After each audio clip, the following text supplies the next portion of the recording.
कि हम लोग 2029 में इसको अचीव कर लेंगे। योगी जी, एक समय में मायावती जी बात करती थी कि उत्तर प्रदेश बहुत बड़ा प्रदेश है, यहाँ से 80 लोकसभा के एमपी जाते हैं। डिलिमिटेशन एक्सरसाइज के बाद मान लीजिए करीब 850 अगर सीट हुई तो यूपी की करीब 150 सीटें होंगी।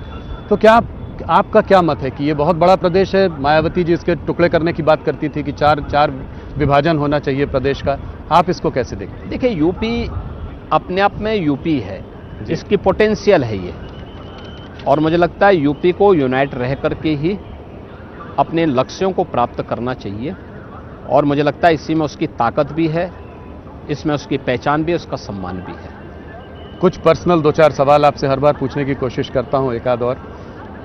आप गढ़वाल यूनिवर्सिटी से बीएससी कर रहे थे मैथ्स में, उसके बाद आप एमएससी कर रहे थे, उसके बाद आपने अचानक से संन्यास ले लिया।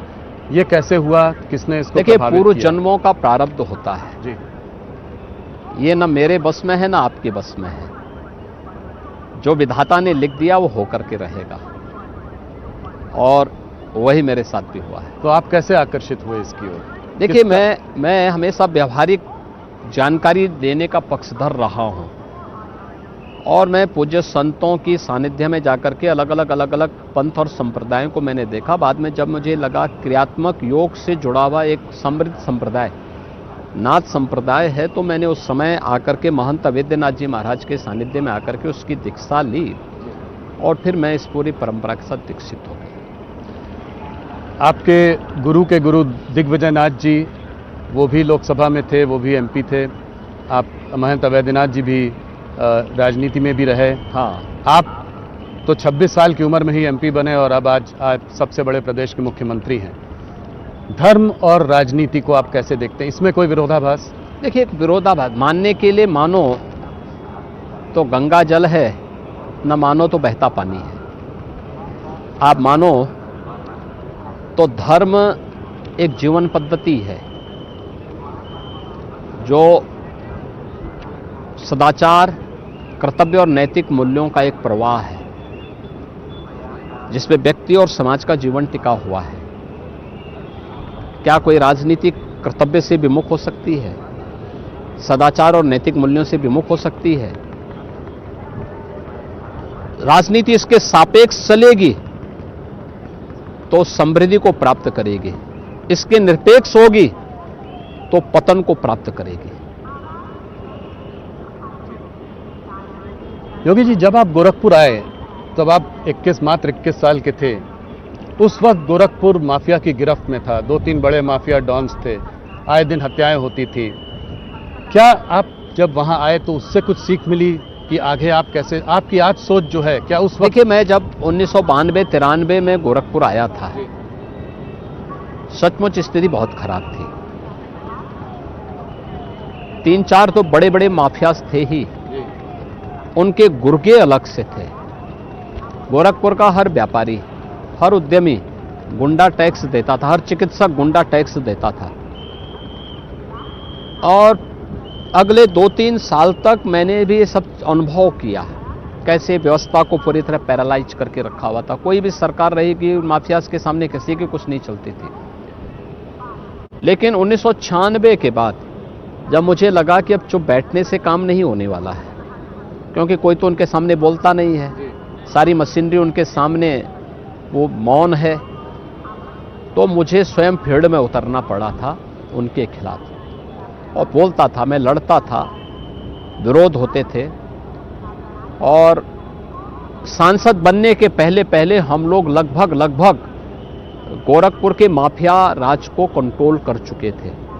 हमने हर व्यापारी की बैठक की, हर चिकित्सक के साथ बैठक की, हर उद्यमी के साथ बैठक की। मैंने कहा भी कोई गुंडा टैक्स नहीं देगा, और मत दो इन गुंडों को टैक्स, अगर दोगे तो अपने लिए दुर्गति करोगे। और मुझे प्रसन्नता है कि गोरखपुर का हर व्यापारी, हर व्यक्ति विश्वास किया। आज वहाँ पे एकदम शांति है, सुरक्षा है, और पूरा प्रदेश के अंदर उसको लागू करने में, जब मुख्यमंत्री बना तो मुझे उसको लागू करने में सफलता मिली। बहुत खतरनाक काम था उस वक्त, उनसे लड़ना कोई सामान्य बात नहीं, क्योंकि वे सब सत्ता प्रायोजित थे, सत्ता का संरक्षण उन माफियाज को था। लेकिन आज मुझे लगता है कि वो जो संघर्ष है वह न्यू बनी आगे प्रदेश के माफिया से लड़ने में। योगी जी, आपने बहुत छोटी उम्र में अपने फैमिली को छोड़ दिया, आपके फैमिली के बारे में लोग ज़्यादा जानते भी नहीं हैं। थोड़ा बहुत जो हम लोग जानते हैं, आपकी एक बहन है, वो एक टी स्टॉल चलाती हैं, आपके एक भाई शायद सूबेदार हैं, हो सकता है मैं कुछ गलत भी हूँ, एक भाई आपके पत्रकार हैं, एक जो है गोरखनाथ कॉलेज में काम करते हैं। तो इस तरह के सामान्य वातावरण में आप पले बढ़े, आज आप प्रदेश के मुख्यमंत्री हैं।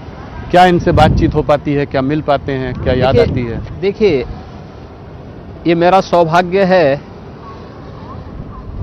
कि मेरा जो जैविक परिवार है, मेरे परिवार के जो भी सदस्य हैं, वे लोग मेरे कार्य में, मेरे किसी भी धार्मिक या राजनीतिक कार्य में किसी प्रकार का कोई हस्तक्षेप उस अभियान के साथ कभी नहीं किए। यहाँ तक कि मेरे पास भी नहीं आते। उनमें से मुझे लगता है किसी ने भी गोरखनाथ मठ नहीं देखा होगा, अभी तक नहीं देखा होगा। और कुंभ में भी मैं मेरे लिए इस पूरा परिवार जो यहाँ आ रहा है, सब मेरे लिए परिवार जैसा है। तो मुझे इन सब की सेवा करने में आनंद की अनुभूति होती है, और मैं मानता हूं इनका जो पुण्य होगा, ये सब पुण्य उन लोगों को भी प्राप्त हो जाएगा। एक आखिरी सवाल, राजनीति में आने के बाद लोग सत्ता लोभी हो जाते हैं, परिवारवाद होता है, परिवार के बारे में सोचते हैं, अपने बच्चों के बारे में सोचने लगते हैं। एक योगी इस सत्ता लोभ से कैसे दूर रहता है? और अगर आप आज मुख्यमंत्री नहीं होते तो योगी आदित्यनाथ क्या कर रहे होते? मैं एक योगी के रूप में अपना काम कर रहा हूं, आगे भी काम करता, उसमें कोई वो नहीं। मेरा मिशन एक ही है, सनातन धर्म को मजबूत करना, भारत की मजबूती के लिए काम करना। पूरा जीवन भारत माता के चरणों में है, सनातन धर्म के लिए समर्पित है। इसी में देश का और समाज का कल्याण है। योगी जी, बहुत बहुत धन्यवाद।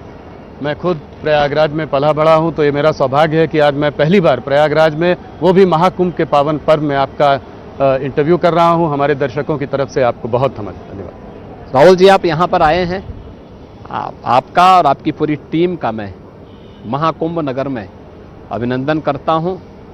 और ये सुंदर दृश्य जो आप देख रहे हैं सामने, ये त्रिवेणी का है, संगम तट का है। मुझे लगता है कि जो करोड़ों दर्शक हैं न्यूज़ 18 के, उन सबको ये दृश्य देखने का और इसको, इस भव्य स्वरूप को देखने और इससे अभिभूत होने का एक अवसर प्राप्त होगा। बहुत बहुत धन्यवाद। धन्यवाद जी।